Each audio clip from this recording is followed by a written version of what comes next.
कहा डील में संवेदनशील क्षेत्रों के हितों का रखा ध्यान। पीयूष गोयल के बयान पर विपक्षी सांसदों ने किया हंगामा।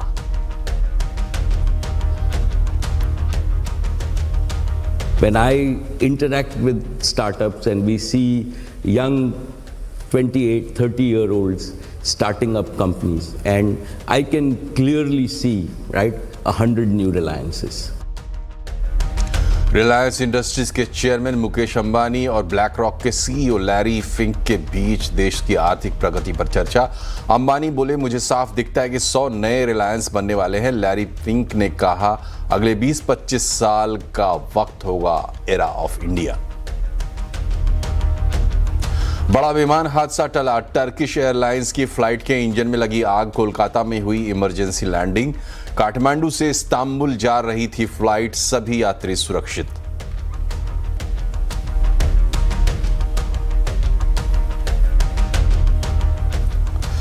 आज दुनिया के दो दिग्गज कारोबारी रिलायंस इंडस्ट्रीज के चेयरमैन मुकेश अंबानी और ब्लैक रॉक के चेयरमैन लैरी फिंक के बीच एक साथ एक मंच पर ये दोनों आए।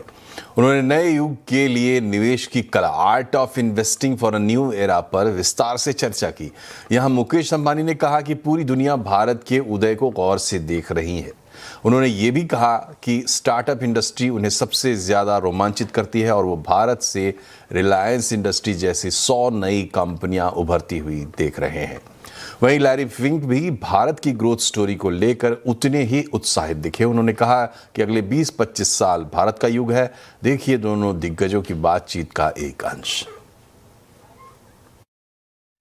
Welcome to a warm, sultry Mumbai from a very cold Davos, Larry Fink, where you were in the throes of conversation with world leaders about the world order or the world disorder. So let's get started with that. We're talking about investing in a new era. What are the changes that you foresee that will shape the investment choices, the investment decisions of leaders like you as we look at this new era? Well, first of all, it's great to be here in Mumbai. It's great to spend time with my partner, Mukesh, and the entire Reliance NGO team. So it's a real honor to be here. Weather is nicer here than it is in Davos, and much nicer than New York, where I had our board meeting last week. So it's good to be here. You know, we talk about a new era to give people a foundational understanding where we are. But as an investor, I don't look at any era. I mean, our job is to be having people focus on the real opportunities to invest over a lifetime. There's so much information that confuses people. Media talks about the moment, the velocity of money. And the reality is, for most people, they need to be in a position to grow with each and everyone's country. So when you think about the growth of India, it's not a quarter, it's not a day or a week, it's not a year, it's over a long horizon. And you could say maybe this is the era for India and over the next 20, 25 years. But if you use that as a foundational paradigm that we all want to think about, the era of India, forget about the era of investing for a second, but the era of India, the key for us, the key for Geo BlackRock is to compel more people to understand what does that mean, the era of India, and how do you participate in it? What we've learned in the United States, for that segment of the population that had invested with the growth of America, they're far better off than those who just kept all their money in a bank account. Mm-hmm. And so the key is, if you believe in the era of India, forget about the era of India, investment, the era of India, which I believe in, we need to get more people investing alongside the growth of the country. And that's the role of the capital markets, that's the role of what we can be doing together. And to me, whether it's, you want to focus on AI, you want to focus on how we live, how we grow, how we educate ourselves, to me those are subsets of the era of India and the opportunity to be an investor alongside the growth of India. And to me that's a compelling story. It's not about, about tariffs or President Trump or anything else that's top of mind. We need to be compelling people to think about the horizon of investing over a long period of time, to grow with the great companies of India, to be a part of that and to participate in that. And I'm absolutely convinced if you believe in that, in the era of India, we need to compel hundreds of millions of Indians to invest alongside the growth of India. And that will actually transform India in so many ways, because as more and more families invest alongside the growth of India, India has less needs for the importation of capital. And I do believe the combination of importation of capital from foreign investors who believe in the era of India, but the fundamental foundation of any country is having the domestic economy being built on the back of retirement savings, on the back of excess savings, to invest alongside of that. Well, thank you very much for those opening remarks. And, the era of India, says Larry Fink, that is certainly going to be one of the headlines that goes out this evening. But if I could ask you to explain to us what excites you the most about India. You referenced the tariffs, and, we've had a deal with the US overnight. President Trump and Prime Minister Modi have signed off on that reciprocal tariff agreement. So the overhang has lifted at least on one aspect of that relationship.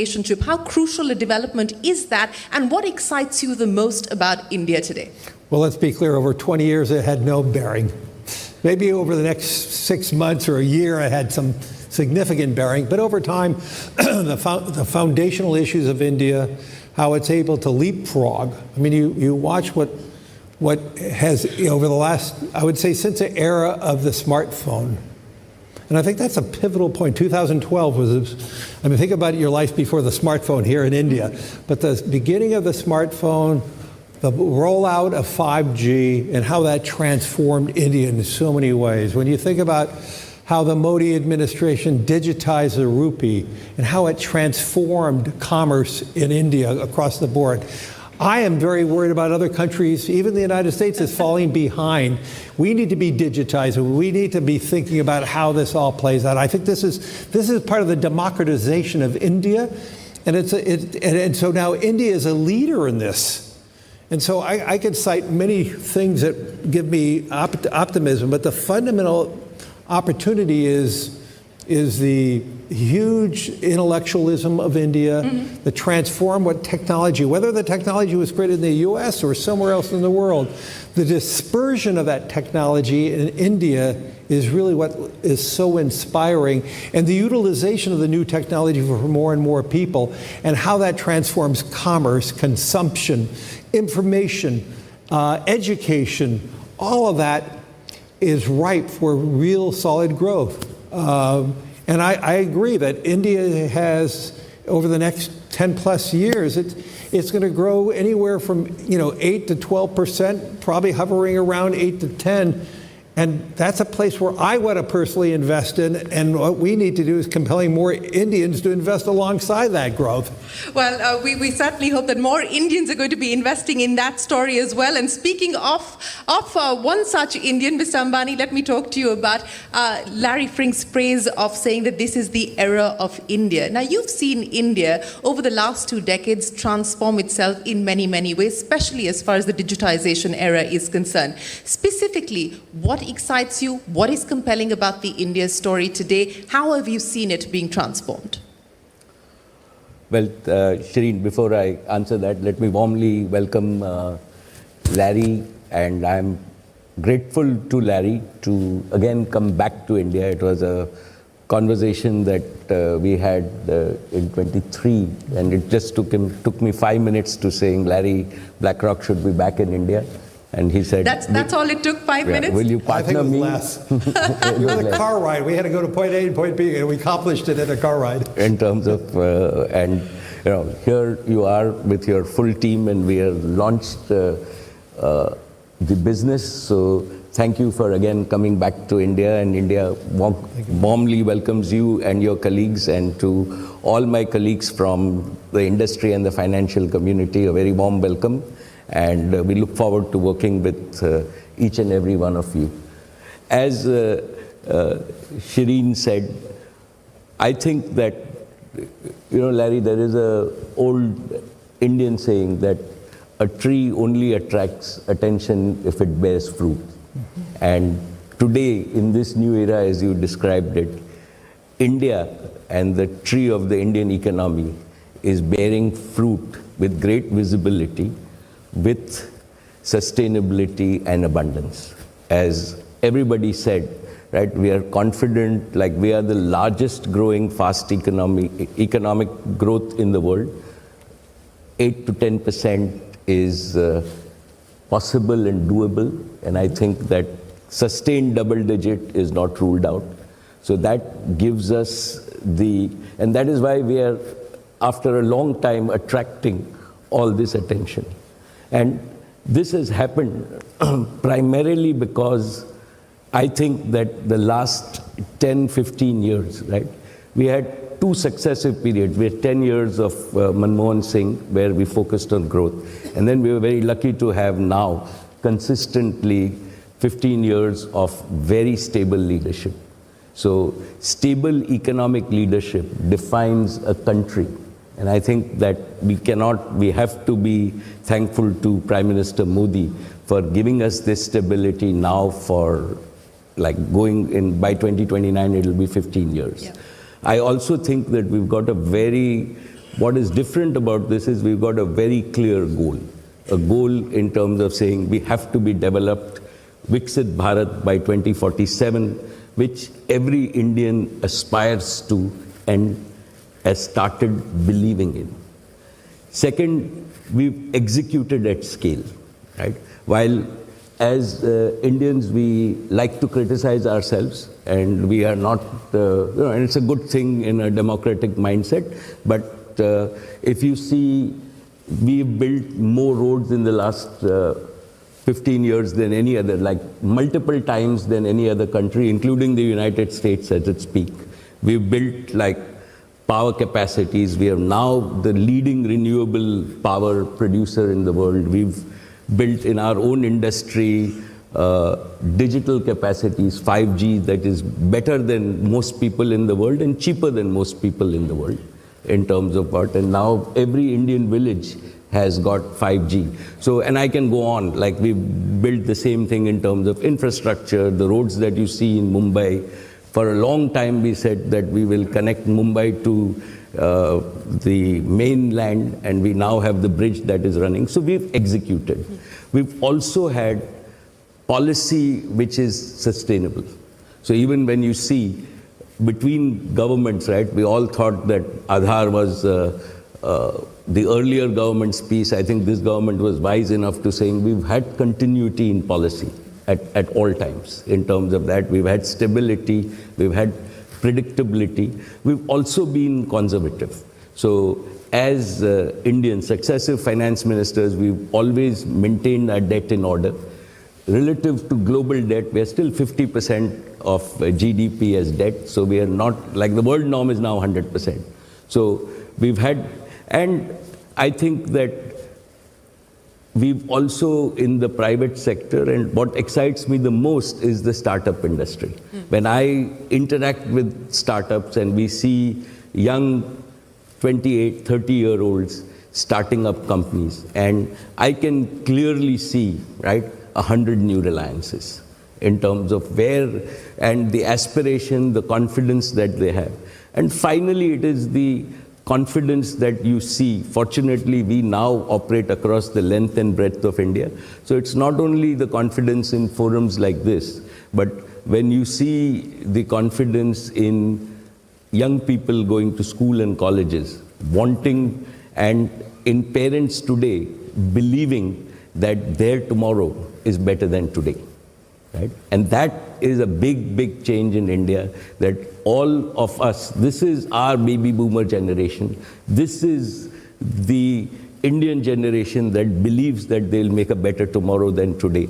And that's the confidence that we see as a result of all of this. And I don't want to rule out, like when everybody, we've also had, right, at least I think a sustained 15, 20 years of great law and order. right? And that is a prerequisite to continuous economic growth, social harmony. All of these things matter in terms of that. And hopefully, like we are now setting the foundation for many, many decades, the world sees that. And that is why, even like after the budget, we had the European treaty, we had, fortunately, the US. So the world is looking at us. We have, and we at Reliance get at least every month 3 or 4 global majors. We cannot say yes to everybody for partnerships in terms of saying we want to come to India and can we work together. So the world is taking notice of India. It's a tree laden with abundant fruit. And I have always believed that for profit and for prosperity, nobody needs an invitation. And that is why we are attracting all the people. And I think this is very, very sustainable over the coming decades.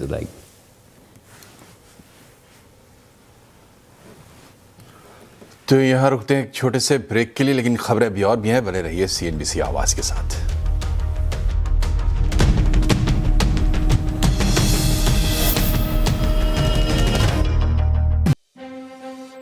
ये है TV 18 और आप देख रहे हैं CNBC आवाज।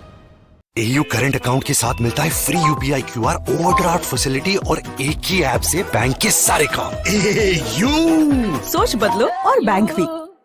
Cricket ये सिर्फ एक खेल नहीं, दीवानगी। इस दीवानगी में इंडिया के साथ फंडे है। दीवाने इंडिया का दीवाना हम सब है। Nice, yeah. Hey, Mahi, suggest a cool bank जो environmentally conscious हो। SBI कूलेस्ट है। Really? SBI ने लाखों पेड़ लगाए, वेस्ट मैनेजमेंट प्रोजेक्ट्स को फंड किया, EV लोन्स पे कंसेशंस दी और रिन्यूएबल एनर्जी को मैक्स सपोर्ट किया। Wow, that's cool. SBI, the banker to every Indian. Truly.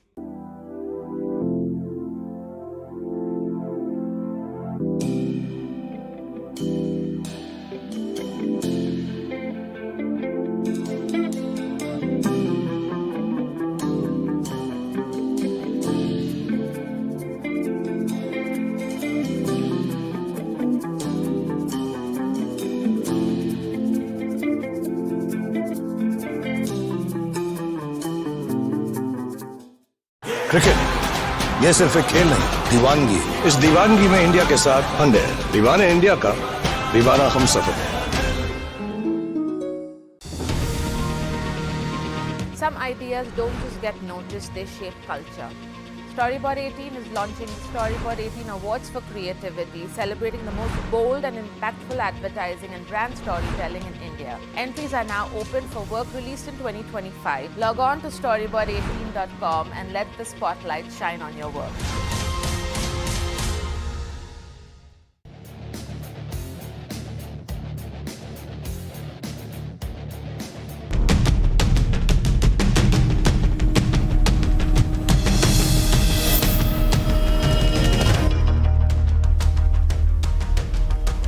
Break के बाद एक बार फिर से आपका स्वागत है। संसद में आज बहुत हैरान करने वाली खबर आई। आज लोकसभा में राष्ट्रपति के अभिभाषण पर धन्यवाद प्रस्ताव पर प्रधानमंत्री मोदी को बोलना था, लेकिन हंगामे की वजह से सदन को कल तक के लिए स्थगित करना पड़ा। दरअसल संसद में बहस के दौरान बीजेपी सांसद निशिकांत दुबे कुछ किताब लेकर आया और गांधी परिवार पर हमला बोला। इसके बाद विपक्ष ने हंगामा शुरू किया। वहीं विपक्ष भी पूर्व आर्मी चीफ जनरल नरवणे की कथित अप्रकाशित किताब को लेकर हंगामा कर रहा था और सरकार को घेर रहा था। सदन के अंदर इस पर गर्मागर्मी हो गई और सदन को स्थगित करना पड़ा और प्रधानमंत्री अपना भाषण नहीं दे पाए। डर गए, आने से डर गए सदन में, और उनके रेल मंत्री और निशिकांत जी तो बुलेट ट्रेन की तरह भागे लड़कियों को देख के। राहुल गांधी जी ने बोला भी कि मैं LOP ऑफ इंडिया हूं, मुझे कौन रोक सकता है बोलने के लिए। अगर हाउस में बोलना होगा किसी को भी तो माननीय स्पीकर साहब की परमिशन से ही बोलना होगा।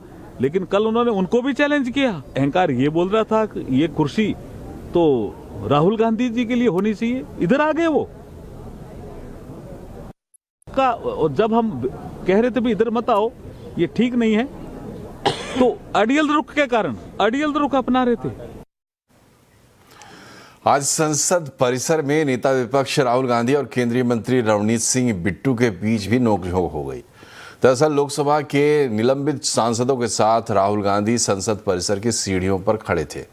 तभी पास से रणनीत सिंह बिट्टू ने गुजरते हुए तंज कसा। उन्होंने कहा कि ये कारगिल की जंग जीत कर आए हैं। इस पर राहुल गांधी ने बिट्टू को गद्दार दोस्त कहकर संबोधित किया। इसके बाद बिट्टू ने राहुल गांधी से हाथ मिलाने से इनकार कर दिया। राहुल गांधी के बगल से निकलते हुए बिट्टू ने कहा, देश के दुश्मन आइए आपको दिखाते हैं। Here is a traitor walking right by.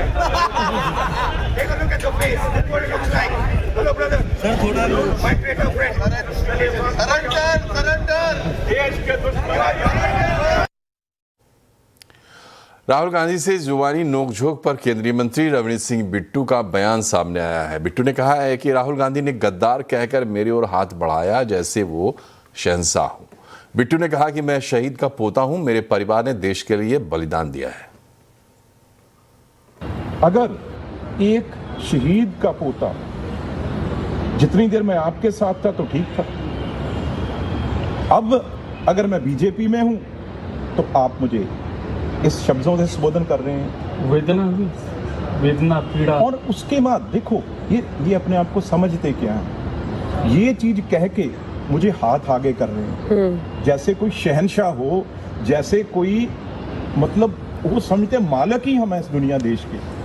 तो भाई गांधी फैमिली के ना हो पर सिर पे पगड़ी है सरदार की, तो हाथ मिलाने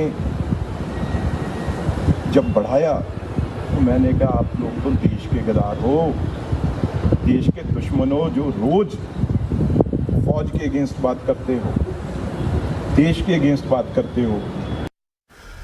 संसद का बजट सत्र चल रहा है, लेकिन संसद में नेता प्रतिपक्ष राहुल गांधी के सवालों, टैरिफ और पूर्व आर्मी चीफ के खिताब के मसले पर हंगामा मचा हुआ है।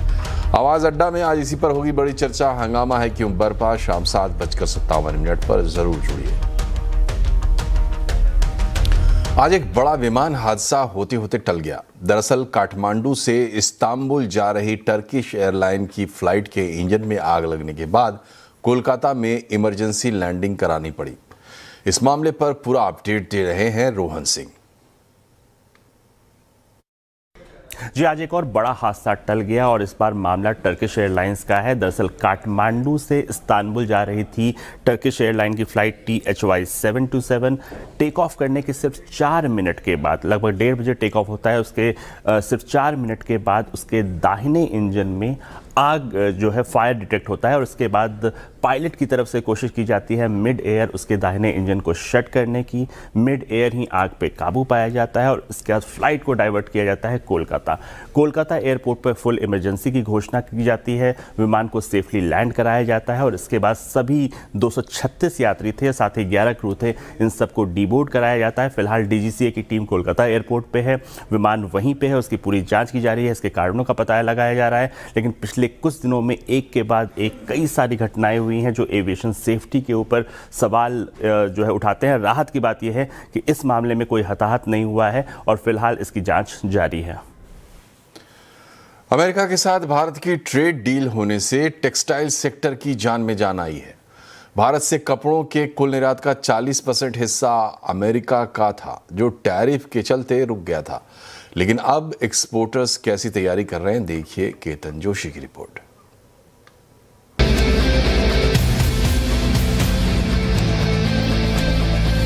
देश की कपड़ा मिलों में आपको ऐसी ही तैयारियां दिखेंगी। शिपमेंट भेजने के लिए पैकिंग और पार्सल तैयार हो रहे हैं। एक्सपोर्टर्स अब अमेरिका में डबल से भी ज्यादा एक्सपोर्ट की तैयारी में लगे हैं। उन्हें बस इंतजार है भारत US के बीच ट्रेड डील के आधिकारिक नोटिफिकेशन का। हमारी सब तैयारियां हैं, हमारे जितने भी कस्टमर्स हैं वो भी इसमें खुशी जाहिर करते हैं कि ये बहुत बेस्ट हो जाएगा और हिंदुस्तान दूसरी जो कंट्री है, बांग्लादेश है, पाकिस्तान है, चाइना है, उससे अच्छा export cotton, bedsheets, home textile का कर सकता है।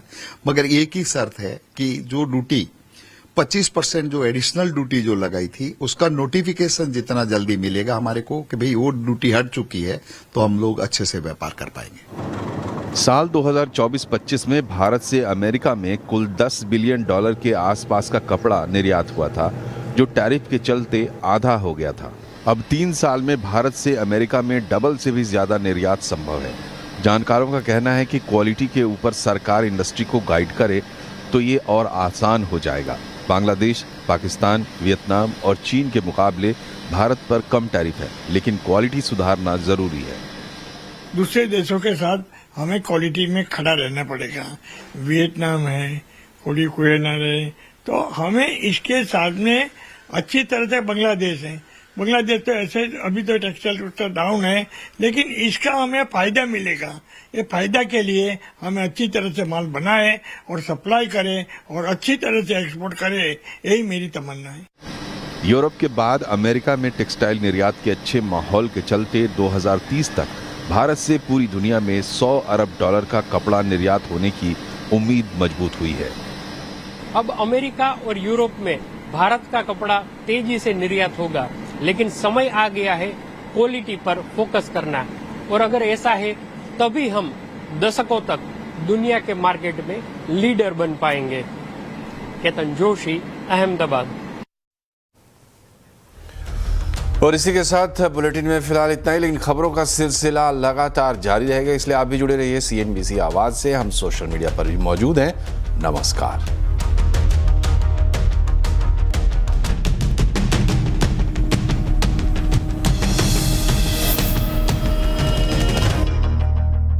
Mongia Steel presents Majboot Stocks of the Day.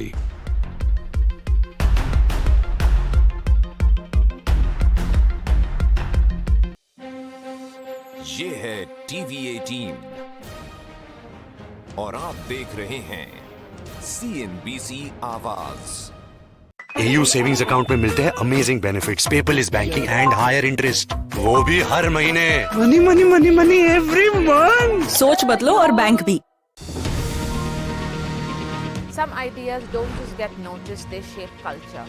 Storyboard 18 is launching Storyboard 18 Awards for creativity, celebrating the most bold and impactful advertising and brand stories.